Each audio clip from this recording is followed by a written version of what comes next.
I've tried to make it a policy in recent years to dress at the concert hall, because I find that this means I would like to arrive roughly 1 hour before concert starting time, and this allows a leisurely dressing with relaxation before approaching the concert stage for the start of the concert.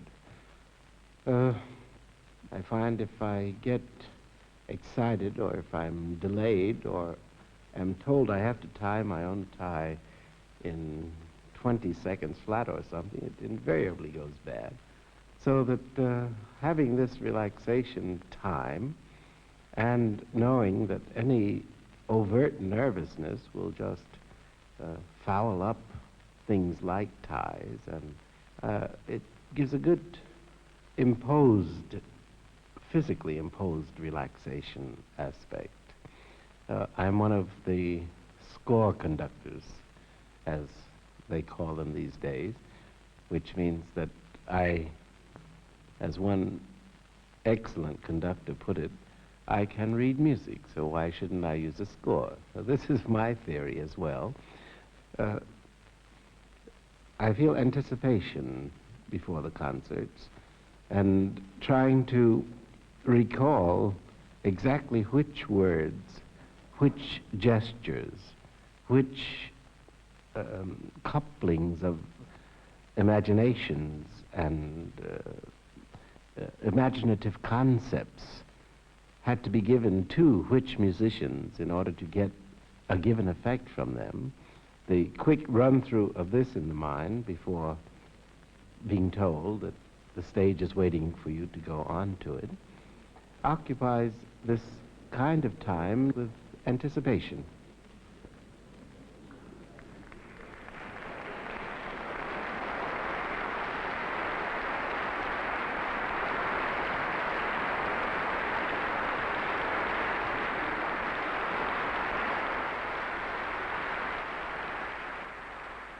No concert ever runs smoothly. No performance ever takes care of itself. If it does, then it's a mistake from the beginning already.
the side drum at the beginning, could you do it still sharper, more fanfare, as though it's with the snares? Could we try it once, please?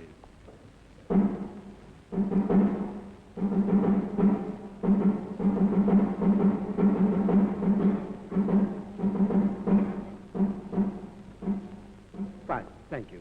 The accents a slightest bit less, or not too close to the middle of the drum. The sound became a little too damp on the accents.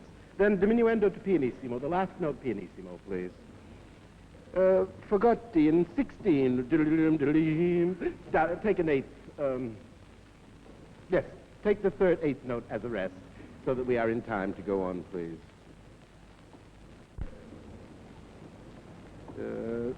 Second violin's violas in 17. A little faster on the glissando. Dim, dim, there's no sound left. Dim, dim, almost a 16th in the glissando as you stretch the finger. Oboe, in your entrance at 25, not too soft, please. A little up so that it's more solo tone rather than the constrained. Contrabassi, 25, 26, 27 is forte. Then subito piano. Don't let it hang over, please. Is this also for cello?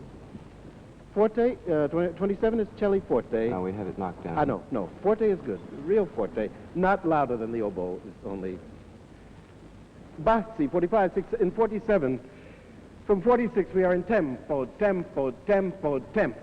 And then is rallentando. Take your low E in time, please. Yes, thank you. It's a pochettino ritardando in the 46 orchestra. It's good. It was a little too open on the triplet in the clarinet on the ending. First, second violins in 54, 55. Diminuendo to mezzo piano in 56. And then piano in 57, please. By the way, what is the dynamic mark on the pizzicato section? Pop, pop, pop, pop, pop. Mezzo forte. Yes. Thank you. Could we do this again, please, orchestra? From the beginning.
it's not very well together, is it? Well, it's difficult to hear the moving. Apart from our normal hours of practice, some of us in the orchestra play chamber music. In the first place, it's a wonderful change from our orchestral routine and its frustrations. But not only that, it's a practical thing too. Chamber music demands a very high standard of individual playing, and naturally this helps our performance when we're back in the orchestra. Greg, what's your marking at 45? 45. Pianissimo. Well, I played a little louder, Don. I've already marked it to make allowance for the I'd like you all diminuendo. to play it up a bit, especially you, Greg, if you would. It's still pianissimo. Yes, but there's a diminuendo after it. Well, maybe we could try it. 44? Yes, 44. 2 bars for nothing? What tempo are we taking this, Don? As fast as you can play it. Really? I tried it last night at 96. It seemed a bit fast. You've been practicing, Don. It's cheating, you know. It doesn't do much good, that.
Could we just try the third corner to land, please? 3, 4.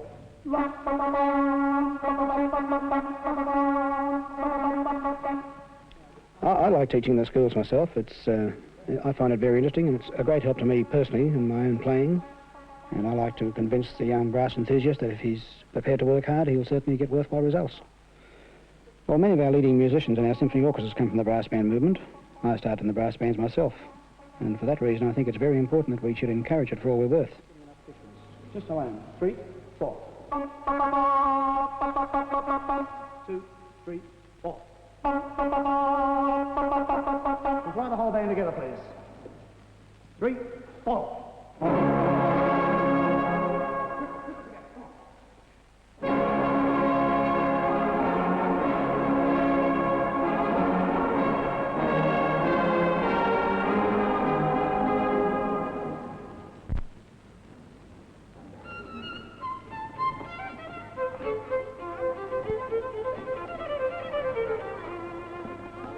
This is the viola.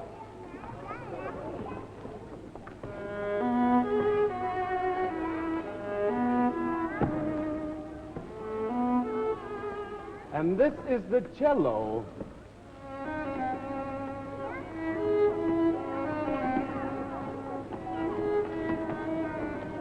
And this is the double bass, the big one over here.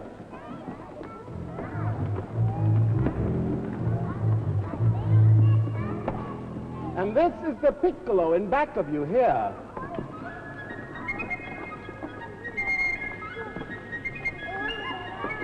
And this is the flute.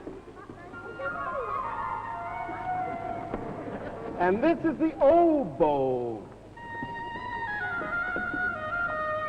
And this is the clarinet.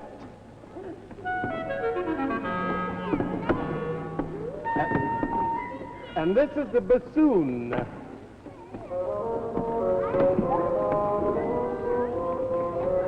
And this is the trumpet.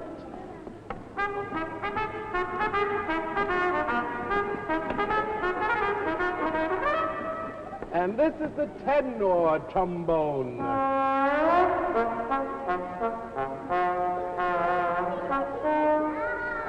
And here is a very big brass, the tuba.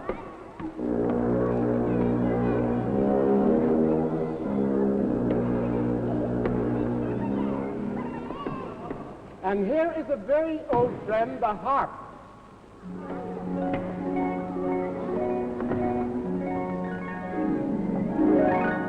And then the cymbals.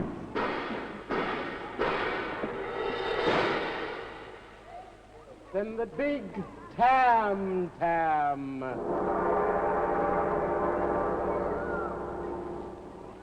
Then we have the timpani on the other side.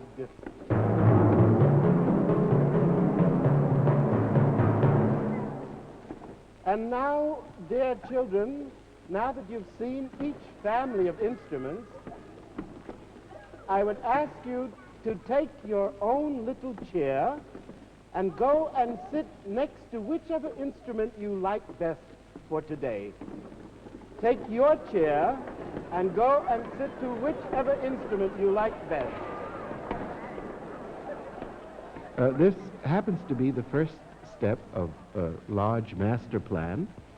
Starting in 1932, I began to experiment with this use of the symphony orchestra as a music education instrument, out of which came the idea that the 3- and 4-year-olds were the ideal age for starting, based on the concept that the 3- and 4-year-old child is in its high kinesthetic or touch aspect of life, wherein in any totally new environment, this child comes to know best and first those things which it touches.